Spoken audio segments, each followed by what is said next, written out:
So, leaving Talkeetna, 14 miles back to the main road and turning south. The plan is to get through Anchorage to Whittier. We've yet to figure out the timing of the tunnel. I don't really know how that works, the tunnel to get to Whittier. It alternates between the train going through and vehicles, and closes at 10:30 every night. So if you're not in town by then, you're not getting there. Headed to Anchorage on Highway 3, known as the Parks Highway. To say, it's not the maybe the prettiest highway. Going through Denali was nice, but certainly, I mean, it rained all of yesterday. A lot of trees blocking the view, but some really nice glimpses, but I don't think it's the prettiest highway in Alaska. Hopefully, like yesterday, maybe the weather improves later in the day and we get a splash of sunshine. But just thankful it's not raining. Just turning around because I saw something interesting here that I want to see if we can have a look at. The Speedway.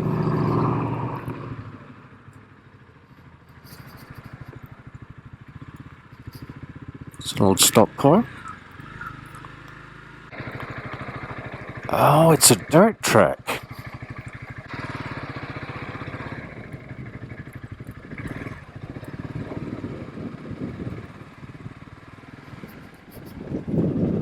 Yeah, it's a banked dirt oval.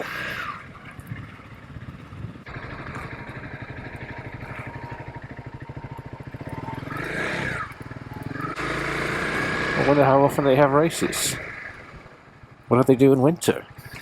But this whole area, another aircraft there, it's pretty sparse, pretty industrial. There's a place selling snowcats. A couple of dog tour places, a lot of aircraft actually.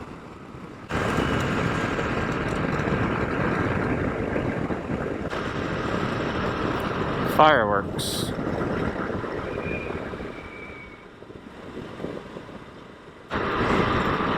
Things around here have interesting names, even the street name.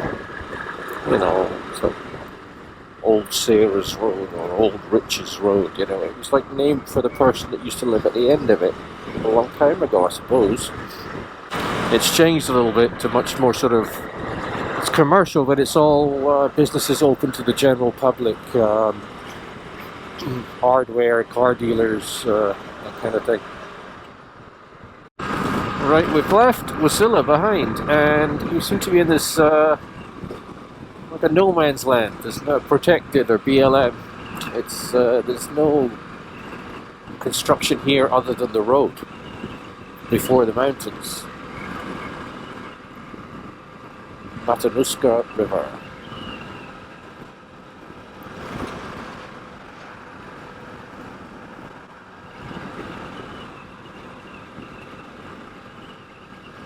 Wow, this is beautiful. Where the clouds are just above our heads. Something a bit Jurassic Park to it. Now, there's three things I know about Whittier. Number one, you need to go through a tunnel to get there. Number two, most of the town lives in the same building. And number three, the locals have a saying about the weather. It's shittier in Whittier. On the edge of Anchorage now, and I just saw a Bass Pro shop.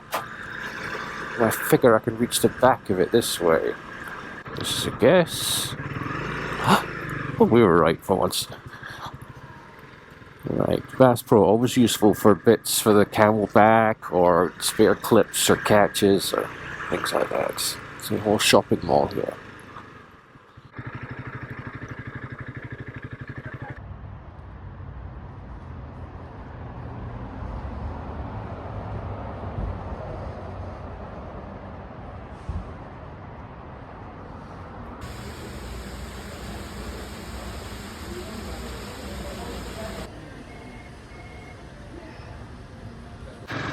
This is the new look, the proper balaclava underneath, and it's making a big difference to the air coming up into the helmet. That's cool.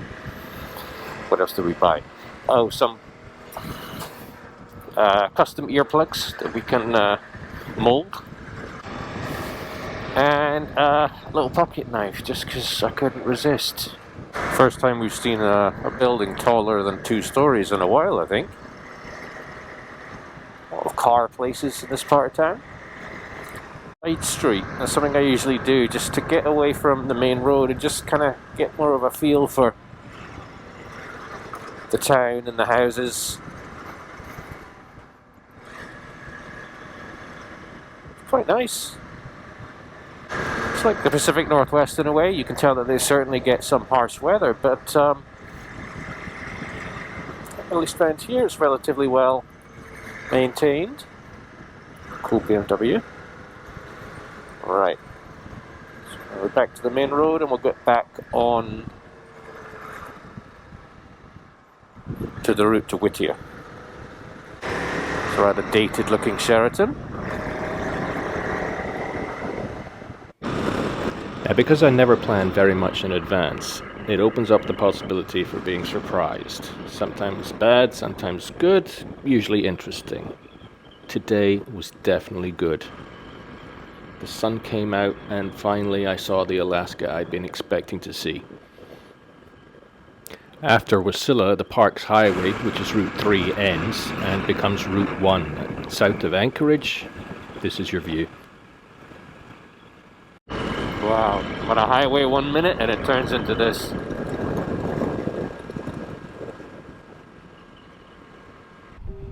It doesn't take much to make all the days of rain and wind and mud absolutely worth it.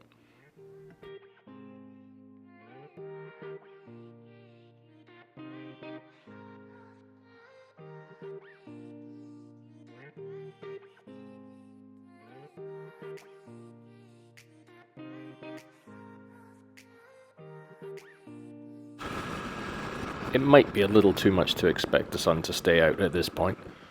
I suspect a lane closure up ahead. Look at this.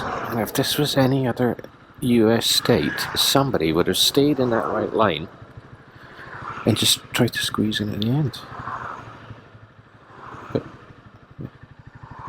everyone's getting lined up well before they have to.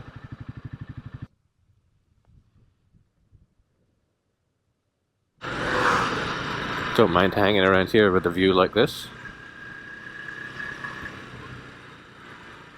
Yeah, they are moving slowly and it's a lot of traffic. Still amazed nobody is trying to use this right-hand lane to kind of shortcut it. It's discipline and manners that you don't often see. A couple of miles to the tunnel, I think.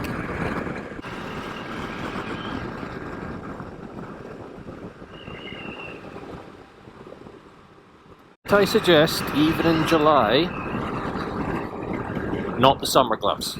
Winter gloves, I would have heated grips on the bike or get heated gloves. If failing to do that, get glove liners and thick gloves. Because there are times when you are definitely going to wish you had them. Right now I'm pretty comfortable, except the hands. Right, given this weather, let's get into Whittier and look around and hope to get some sunshine on the glacier tomorrow. I've seen a few of these VWs. I'm guessing it's the Synchro, certainly raised up, 4-wheel drive. Kind of cool to see some of them still around. So the visitor centre on the right. There's the glacier. Straight ahead right now. This is not the tunnel we're looking for. The one we're looking for is 2.6 miles long, built in the early 40s. Only in the year 2000 was road traffic allowed through the tunnel. Just the colour of the water that I've already seen in the river that was on our left, there's some amazing blues. Over for a little sunshine and you get a good idea of it. Wow, look at this ice up top. It had an ice fall at some point by the look of it. Right, there's the price list. It does not say if they take cards. And I'm pretty sure they don't want the Canadian money, so we'll see. You pay the toll. They do take cards. If I understand correctly, speed limit's 5 miles an hour. Motorcycles go through last, so there's a little zone right here to wait until they wave us through. Right, we've been given permission to start up, but we still have to wait on her call. Right. Tunnel is open 15 minutes in each direction, and they will wait till the last minute to put the motorcycles through last when the last vehicle has cleared. It's the lady over there. Not a bad spot to wait, except the mosquitoes. Alright, thank you! Off we go.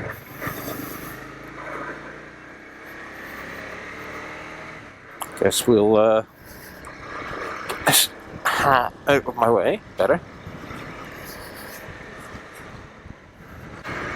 Okay, so cut over the train tracks and stay in the middle. I think we can go high beam. Okay, makes no difference.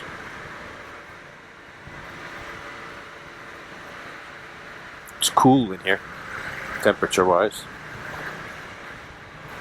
Obviously, they let the bikes through last because it's a bike that's more likely to get their wheel trapped in the train tracks and cause an issue, so they don't want them holding everyone else up.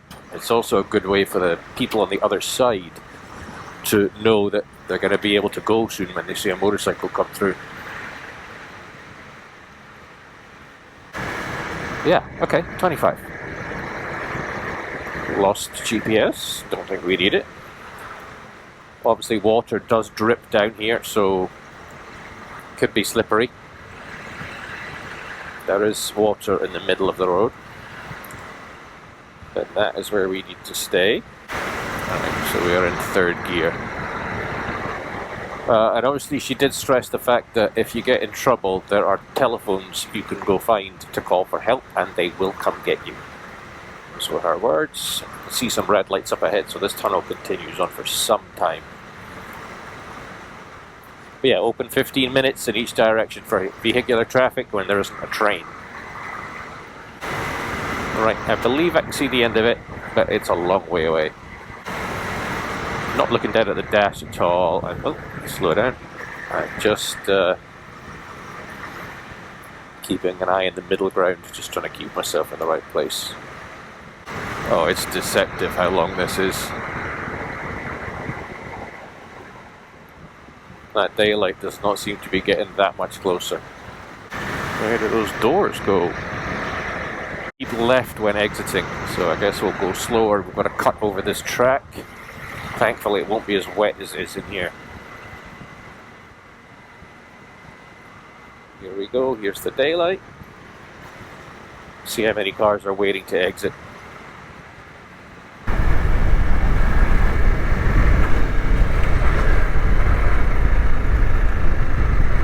We made it. Whittier. Snowplow for the train. That's cool.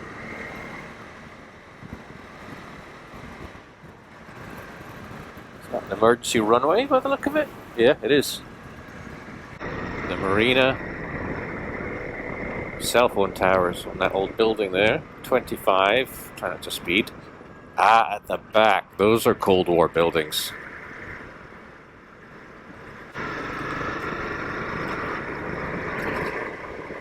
Four-story building with a red roof, which actually makes it fairly easy to find around here.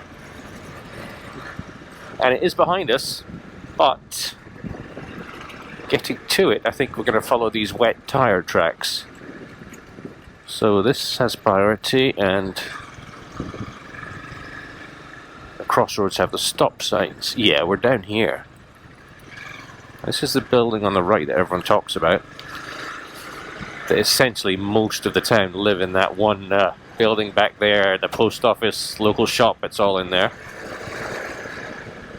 They have a tunnel which goes underneath to the school, so the school kids don't have to go out in the snow in winter. Right, red roof up ahead. That's it.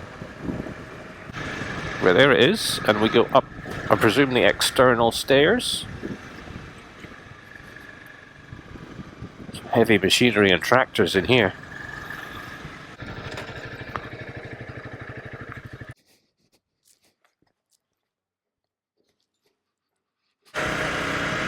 The Buckner building.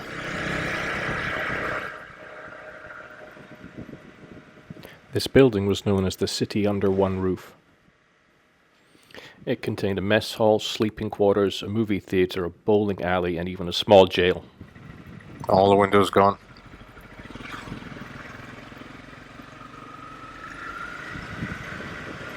It's not fenced in. I mean, the lower windows are fenced, which is interesting. Where does this go? Road not maintained, enter at your own risk. Not maintained to where? I took the GPS off.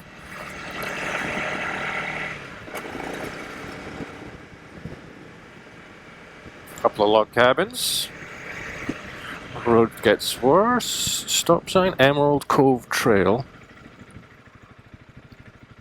Horsetail Falls. Probably should have kept the jacket and all the armor on.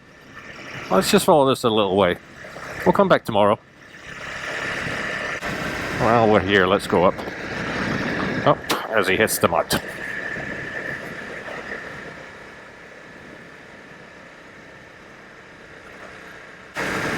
It might just lead to the beginning of a hiking path. I don't know.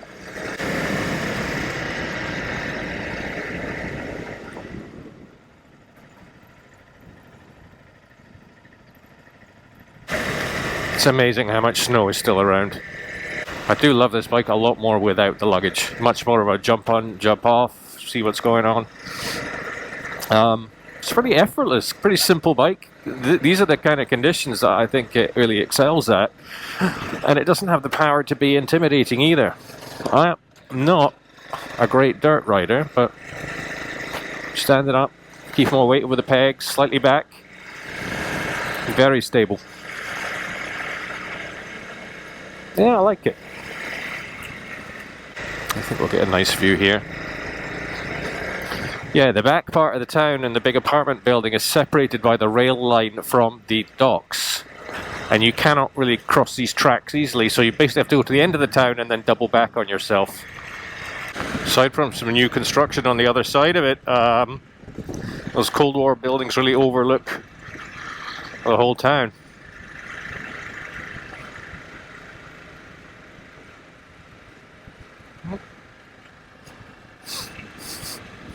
Thought he was about to cycle into me. Right, so back to the other side. The inn has a restaurant and two bars, oddly. But I think I'm going to take a look at what's on offer on the other side of the town before I commit to that.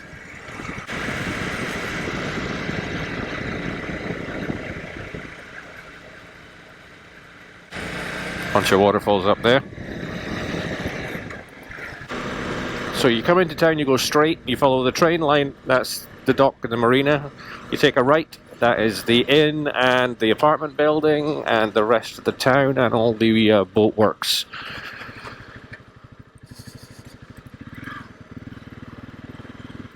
I think I could cut down this way. Fishing, boat rentals, sea kayakers.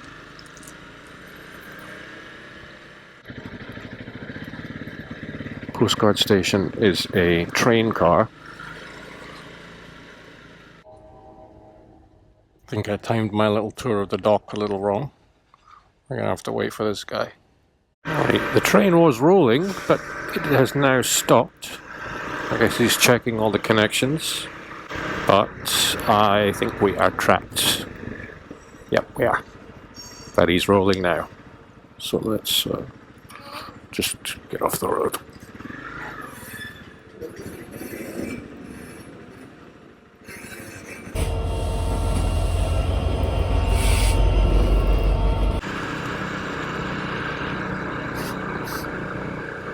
Kid wanted me to do a wheelie. I don't think he knows what bike I'm on. So here's the apartment building. And that would be the school behind it. And there's a tunnel from one to the other. And there are 1, 2 entrances on that side. And 2 on this side. I have to say, overall, I really love this little town. It reminds me of all those places with harsher weather, Aberdeen, Washington, the north of Scotland, where you have to work really hard to make a living, but there's a certain grit and charm and determination about the place. It's kind of amazing to me that up until 24 years ago, the only real way to get here was by rail or by boat. Next up, we're going for a hike, and then we're getting up to Anchorage.